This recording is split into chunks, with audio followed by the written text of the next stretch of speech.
सारे बच्चे यहाँ पे कि बोहर मॉडल की क्या क्या कमियां रह गई। क्या बता रहा है, बोहर मॉडल की क्या क्या कमियां रह गई। तो सबसे पहला कमी और सबसे इम्पोर्टेंट कमी ये था कि जब बोहर मॉडल अपना बताए थे तो ये केवल और केवल वन इलेक्ट्रॉन सिस्टम के बारे में बताए थे। केवल और केवल किसके बारे में बताए थे? वन इलेक्ट्रॉन सिस्टम के बारे में। मतलब समझ रहे हो कि जैसे कि ये हाइड्रोजन के बारे में बताते थे, हीलियम प्लस के बारे में बताते थे, लिथियम 2 प्लस के बारे में बताते थे। हाइड्रोजन के बारे में बताते थे, हीलियम प्लस के बारे में बताते थे, लिथियम 2 प्लस के बारे में बताते थे।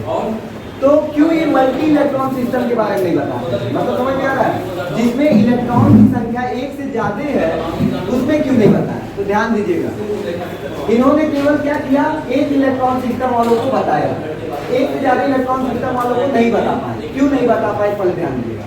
पहले जिसको बता दिया, उन्होंने हीलियम को क्या डिफाइन किया था? हीलियम के बारे में बात किया था? नहीं। उन्होंने किसके बारे में बात किया था? हीलियम प्लस के बारे में।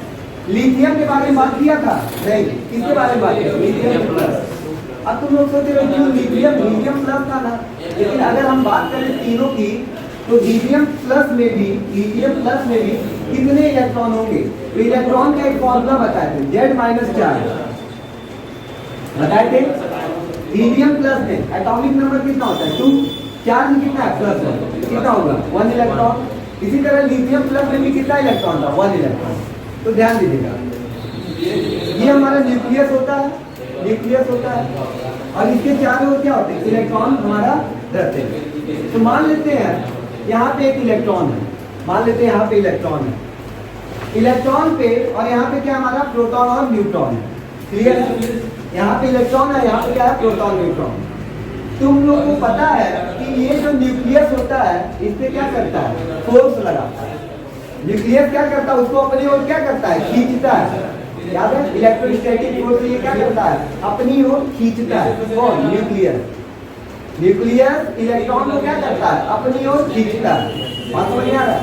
लेकिन आप लोग ये बात नहीं जानते हैं कि अगर जिसमें 1 इलेक्ट्रॉन है उसमें तो ठीक है, बस न्यूक्लियस को न्यूक्लियस क्या कर रहा है? इलेक्ट्रॉन को खींच रहा है। केवल एक इलेक्ट्रॉन है, ठीक है। लेकिन बात करते हैं जहाँ पे एक से ज्यादा इलेक्ट्रॉन है, जैसे कि मान लेते हैं लिथियम की बात करते हैं। किसकी बात करते हैं? लिथियम में कितने इलेक्ट्रॉन होंगे? 3 इलेक्ट्रॉन होंगे। लिथियम में 3 इलेक्ट्रॉन होंगे। कैसे? Z बराबर P बराबर E होगा। तो जब लिथियम का बनाएंगे हम, मान लो पहले में 2, तीसरे में यहाँ पे होगा, तो न्यूक्लियस क्या करेगा? इसको अपनी ओर क्या करेगा? खींचेगा। न्यूक्लियस क्या करेगा? इलेक्ट्रॉन को अपनी ओर क्या करेगा? खींचेगा किसी न किसी फोर्स से, और वो फोर्स क्या है? इलेक्ट्रोस्टैटिक फोर्स है। इलेक्ट्रोस्टैटिक फोर्स से अपनी ओर खींच रहा है। लेकिन जो हमारा सेकंड सेल का इलेक्ट्रॉन है, सेकंड सेल का इलेक्ट्रॉन भी इस पे रिपल्सिव फोर्स लगा रहा है। इलेक्ट्रॉन भी उसको, ये भी तो इलेक्ट्रॉन है, इलेक्ट्रॉन इस पे क्या कर रहा है? रिपल्सन लगा रहा है कि नहीं लगा रहा है? इलेक्ट्रॉन दोनों सेम चार्ज है ना, माइनस माइनस, तो एक दूसरे पे क्या कर रहा है? रिपल्सन कर रहा है। रिपल्सन कर रहा है, इसलिए ये केवल और केवल किसको बताए थे? 1 इलेक्ट्रॉन सिस्टम को बताए थे। इन्होंने इस फोर्स की व्याख्या नहीं की थी। जो मल्टी इलेक्ट्रॉन सिस्टम है, तो मल्टी इलेक्ट्रॉन सिस्टम भी तो फोर्स लगाता है, रिपल्सन फोर्स लगा रहा है ना, इसको अपने से दूर भेज रहा है ना, तो उसकी भी वैल्यू कुछ ना कुछ होगी। एक बात बताओ, यहाँ से लेके यहाँ तक ये अट्रैक्शन फोर्स लगा रहा है, हाँ, ये खींच रहा है। न्यूक्लियस क्या कर रहा है? इलेक्ट्रॉन को अपनी ओर खींच रहा है, ठीक है। लेकिन जो हमारे यहाँ पे दूसरे सेल में हमारा इलेक्ट्रॉन है उसको और दूर खींच रहा, भेज रहा है। मतलब कहीं ना कहीं जो हमारा यहाँ पे जो फोर्स है उसको क्या कर दे रहा है? जो दूसरे सेल का इलेक्ट्रॉन है उसको क्या कर दे रहा है? कम कर दे रहा है। दूसरे सेल वाले इलेक्ट्रॉन भी क्या कर रहा है? उस पे रिपल्सन लगा रहा है। मतलब समझो एक और, मान लो न्यूक्लियस है, यहाँ पे मान लो इलेक्ट्रॉन है, ठीक है। ये न्यूक्लियस इस इलेक्ट्रॉन को क्या कर रहा है? अपनी ओर खींच रहा है। न्यूक्लियस क्या कर रहा है? इलेक्ट्रॉन को अपनी ओर खींच रहा है। लेकिन जब ये खींच रहा है किसी फोर्स से खींचेगा, लेकिन ये दोनों इलेक्ट्रॉन, इन दोनों भी सेल में इलेक्ट्रॉन है ना, और ये दोनों सेल के इलेक्ट्रॉन भी क्या कर रहे हैं? उस इलेक्ट्रॉन से रिपल्सन दिखा रहे हैं। इस इलेक्ट्रॉन से क्या कर रहा है? रिपल्सन दिखा रहा है, तो उसको दूर भेज रहा है। एक बात बताओ, एक इंसान तुमको बीच में पास बुला रहा है और बीच में 2 बैठे उसको और तरह भाग जाएगा, समझ में आ रहा है? क्लियर है ना? फोर्स कहीं ना कहीं कम हो जा रहा है। जो अट्रैक्शन फोर्स है कहीं ना कहीं कम हो जा रहा है। इस फोर्स की व्याख्या नहीं कर पाए थे, इसीलिए केवल और केवल किसकी व्याख्या किए थे? ये केवल और केवल वन इलेक्ट्रॉन सिस्टम की व्याख्या किए थे, मल्टी इलेक्ट्रॉन सिस्टम की व्याख्या नहीं किए थे। बात समझ में आ रहा है? क्योंकि अगर मल्टी इलेक्ट्रॉन सिस्टम होते तो जो रिपल्सन हो रहा है इन इलेक्ट्रॉन के कारण, जो रिपल्सन हो रहा है उस फोर्स को भी आपको बताना पड़ता है, जो कि उन्होंने व्याख्या नहीं करता है। क्लियर है? इन्होंने केवल और केवल किसकी व्याख्या की थी? केवल और केवल किसकी व्याख्या की थी? केवल और केवल किसकी व्याख्या की थी? सिंगल इलेक्ट्रॉन सिस्टम की व्याख्या की। मतलब कि हाइड्रोजन लाइक सिस्टम की क्या की थी? व्याख्या की थी, और मल्टी इलेक्ट्रॉन सिस्टम की व्याख्या नहीं की। केवल और केवल किसकी व्याख्या किए थे? सिंगल इलेक्ट्रॉन सिस्टम की व्याख्या किए थे, मल्टी इलेक्ट्रॉन सिस्टम की व्याख्या नहीं किए थे। इसका एक और कारण यही है कि इलेक्ट्रॉन भी क्या करते हैं? उस पे रिपल्सन लगाते हैं। समझ में आ रहा है? और जिसकी व्याख्या, उस फोर्स की व्याख्या ही नहीं की गई थी। क्लियर हो गया? तो इसीलिए जितने भी सिंगल इलेक्ट्रॉन सिस्टम थे उसी की व्याख्या कौन कर पाया था? बोहर ने कर पाया था।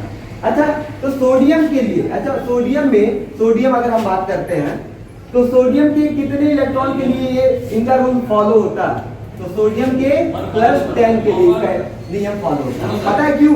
कि सोडियम का एटॉमिक नंबर 11 होता है, 11 में से 10 इलेक्ट्रॉन दे देगा तभी तो 1 इलेक्ट्रॉन बचेगा, तब ये रूल फॉलो होगा। सोडियम के 10+ पे रूल फॉलो होगा, लेकिन सोडियम के 1+ पे भी फॉलो नहीं होगा, 2+ पे भी फॉलो नहीं होगा, 3+ पे भी फॉलो नहीं होगा। क्योंकि तब तो इलेक्ट्रॉन बच जाते, और इलेक्ट्रॉन बच जाते तो रिपल्सन क्या होता है? रिपल्सन दिखाने लगता लास्ट सेल के इलेक्ट्रॉन से, तो जो कि इसकी व्याख्या नहीं की जाती। तो पहला कंडीशन समझ में आ गया? क्योंकि ये केवल और केवल किसकी व्याख्या की थी? सिंगल इलेक्ट्रॉन सिस्टम की। मल्टी इलेक्ट्रॉन सिस्टम की व्याख्या क्यों नहीं कर पाए? क्योंकि ये भी जो अदर इलेक्ट्रॉन है वो भी क्या करते थे? रिपल्सन शो करते हैं। क्लियर हो गया? बस ये पहला कहानी समझ में आ गया। पहला समझ में आ गया। दूसरा सुनो, पहला ये हो गया कि ये सिंगल इलेक्ट्रॉन सिस्टम की व्याख्या की, इसकी सिंगल इलेक्ट्रॉन सिस्टम की बस व्याख्या की थी, मल्टी इलेक्ट्रॉन सिस्टम की व्याख्या नहीं की थी, तो फेल हो गया। दूसरा सुनो, दूसरा जो होता है, जो आप लोग एटम जानते हैं ना, एटम, हाँ, ऑर्बिट जानते हैं, कक्षा जो होता है वो ऐसा नहीं है कि वो ऐसे होता है। आप अगर बोर्ड पे बना हुआ है तो आपको लग रहा होगा सर ये प्लेनर है।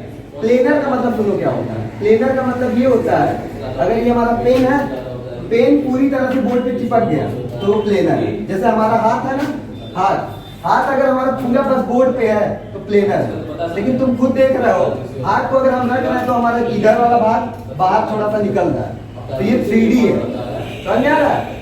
अगर इस पे केवल हम यहाँ पे प्लस लिख दे रहे हैं, बस ये प्लेनर है। लेकिन अगर वो कुछ इस तरह है, ये ठीक है, आप लोगों को 2D दिखता है लेकिन 3D दिख रहा है, लेकिन अगर ये पेन को देखें, पेन को हम बोर्ड पे रोक सकते हैं क्या? नहीं। एक हमारा अंदर की ओर जा रहा है, एक बाहर की ओर जा रहा है, ठीक है। तो जो उन्होंने ऑर्बिट को बताया था, जो सेल्स को बताया था, उन्होंने बोला था प्लेनर है। उन्होंने क्या बताया था? प्लेनर सेल है। लेकिन प्लेनर सेल नहीं होता है, वो 3D होता है। 3D का मतलब समझ रहे हो? ये जो सेल है ऐसे ऐसे नहीं होता है। वो एक सेल मान लो ऐसे हुआ, एक सेल ऐसे हुआ और एक सेल ऐसे हुआ। समझ में आ रहा है? 3D में है, 3D में समझ में आ रहा है। जैसे कि मान लेते हैं ये है हमारा, ये हमारा न्यूक्लियस है, तो एक ऐसे जा रहा है, एक ऐसे जा रहा है और एक ऐसे जा रहा है, मतलब एक्स वाई जेड तीनों एक्सिस में जा रहा है। समझ में आ रहा है? तो 3D हमारा होगा। तो इन्होंने बोला था कि प्लेनर है। उन्होंने क्या बोला था? प्लेनर है, लेकिन प्लेनर नहीं था। वो जो भी ऑर्बिट होते हैं वो कौन से होते हैं? 3D होते हैं। और इसके बारे में सबसे अच्छे से अभी आगे के लेक्चर्स में हम लोग पढ़ेंगे। समझ में आ गया? उन्होंने बोला था प्लेनर है, लेकिन प्लेनर नहीं होता। क्या होता है? 3D होता है। 3D का मतलब समझ लो एक बार और, मान लो इसका सेंटर पॉइंट ये ब्लैक वाला, तो ये कैप उसका बाहर निकला है और ये पीछे निकला है और ये ब्लैक वाला सेंटर है। तो यहाँ पे अबव द प्लेन भी निकला है, बिलो द प्लेन निकला है। इसी तरह जो हमारे न्यूक्लियस के चारों ऑर्बिट थे वो आगे भी निकले थे और आगे भी निकले थे और कहाँ निकले थे? पीछे की ओर भी निकले थे। समझ में आ रहा है? तो ये 3D नहीं बताए थे। इन्होंने क्या कहा था? केवल और केवल प्लेनर। क्लियर? 2 पॉइंट क्लियर हो गया, 2 पॉइंट क्लियर हो गया। अब तीसरा पॉइंट सुनना, सबसे इंपॉर्टेंट पॉइंट। अगर ये एग्जाम में नहीं लिखेंगे तो गलत हो जाएगा आपका आंसर, कितना भी पॉइंट लिखेंगे। इन्होंने जेमान प्रभाव and Zeeman effect and Stark effect की व्याख्या नहीं की। इन्होंने किसकी व्याख्या नहीं की? जेमान इफेक्ट और स्टार की तरफ। लेकिन आप लोग सोचेंगे सर ये होता क्या है, ये होता क्या है, तो हम बताएंगे। इन्होंने किसकी व्याख्या नहीं की, जेमान एंड स्टार इफेक्ट को नहीं बताया था, इन दोनों इफेक्ट को इन्होंने नहीं बताया था। अब क्या है भाई, थोड़ा सा सुनिए। जेमान इफेक्ट क्या होता है, ध्यान देना। जो इलेक्ट्रोमैग्नेटिक रेडिएशन निकलता है, इलेक्ट्रोमैग्नेटिक रेडिएशन निकलता है, तो यहाँ से एक स्पेक्ट्रल लाइंस मिलेगा।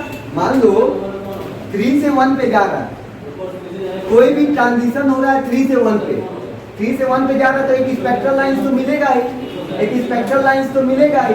तो इन्होंने एक बात बोला था कि जो भी स्पेक्ट्रल लाइंस होता है मैग्नेटिक रेडिएशन में, इलेक्ट्रोमैग्नेटिक रेडिएशन में, वो क्या होता है, प्रभावित नहीं होता है उससे। समझ में आ रहा है? क्या उन्होंने बोला था, जो भी स्पेक्ट्रल लाइंस है, स्पेक्ट्रल लाइंस है, वो इलेक्ट्रोमैग्नेटिक रेडिएशन में, मतलब कि यहाँ पे मैग्नेट रखो या इलेक्ट्रिसिटी रखो तो प्रभावित नहीं होता है, इन्होंने ये बोला था। लेकिन जब ये हमारा क्या है, ये क्या हमारा स्पेक्ट्रल लाइंस है, और यहाँ पे क्या रख दिया गया, चुंबक रख दिया गया, चुंबक या मैग्नेट बोल सकते हैं, मैग्नेट रख दिया गया, तो क्या हो गया, दो पतले पतले भागों में क्या हो गया, विभक्त हो गया। दो नहीं, बहुत सारे भागों में विभक्त हो गया, मतलब और पार्ट में वो क्या हो गया, डिवाइड हो गया। जो स्पेक्ट्रल लाइंस था जब मैग्नेट के अंदर रखा गया तो क्या हो गया, 2 या 3 से 4 5 6 जितने भी भागों में क्या हो गया, डिवाइड हो गया।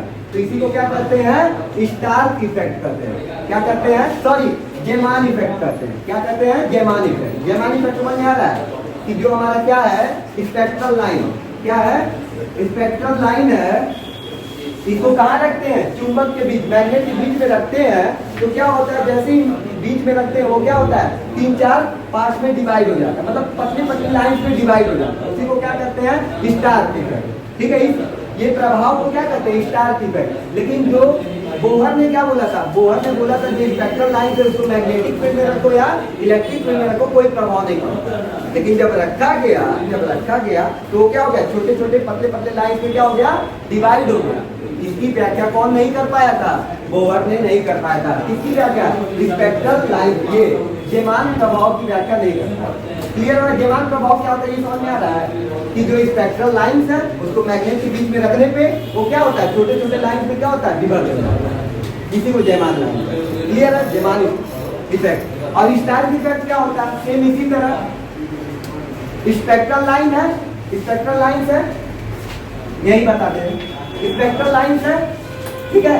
स्पेक्ट्रल लाइंस के ऊपर क्या रखो, प्लस प्लस प्लस, नीचे क्या रखो, माइनस माइनस माइनस। मतलब क्या है, क्या रखे हैं यहाँ पे प्लस, यहाँ पे बैटरी रख दी है, इलेक्ट्रिक फील्ड अप्लाई किए हैं। क्या अप्लाई किए हैं, इलेक्ट्रिक फील्ड। तो इलेक्ट्रिक फील्ड अप्लाई करने पे भी यही चीज देखा गया, जो हमारा स्पेक्ट्रल लाइन वो क्या हो रहा है, डिवाइड हो जा रहा है। समझ आ रहा है, जब छोटे छोटे पतले पतले लाइंस में डिवाइड हो रहा है, इस कंडीशन को क्या कहते हैं, स्टार इफेक्ट करते हैं। इस कंडीशन को क्या कहते हैं, स्टार इफेक्ट। जबकि बोहर ने क्या बोला था कि इसका कोई इफेक्ट ही नहीं पड़ेगा, तो इन्होंने किसकी व्याख्या नहीं कर पाई थी, जेमान प्रभाव और स्टार इफेक्ट की व्याख्या नहीं कर पाई। क्लियर हुआ, 4 पॉइंट समझ में आ गया, 4 पॉइंट समझ में आ गया, ठीक है। इसके बाद पांचवा फिर बात करते हैं। पांचवा क्या था, अभी तक केवल और केवल इलेक्ट्रॉन को एज अ पार्टिकल ही देखा जाता था। इलेक्ट्रॉन को किस तरह देखा जाता था, पार्टिकल। इलेक्ट्रॉन को बोला जाता कि इलेक्ट्रॉन क्या है, एक पार्टिकल है। इलेक्ट्रॉन क्या है, हमारा पार्टिकल है। लेकिन इन्हीं के शिष्य कौन, डी ब्रॉगली ने बता दिया कि इलेक्ट्रॉन का डुअल नेचर होता है। इलेक्ट्रॉन का कितना नेचर होता है, डुअल। एक हमारा पार्टिकल नेचर होता है, एक हमारा वेव नेचर होता है। डी ब्रॉगली ने क्या बता दिया, इलेक्ट्रॉन का डुअल नेचर होता है। इससे पहले कितना नेचर पता था, एक, कौन सा, पार्टिकल नेचर होता है। लेकिन जो डी ब्रॉगली थे, इन्हीं के शिष्य थे, इन्हीं के साथ पढ़े थे, जैसे आप हमसे पढ़ रहे हैं, इन्हीं के साथ पढ़े थे। उन्होंने क्या बोल दिया, सर जो इलेक्ट्रॉन होता है इसका 2 नेचर होता है। इलेक्ट्रॉन का कितना नेचर होता है, 2, डुअल नेचर ऑफ इलेक्ट्रॉन।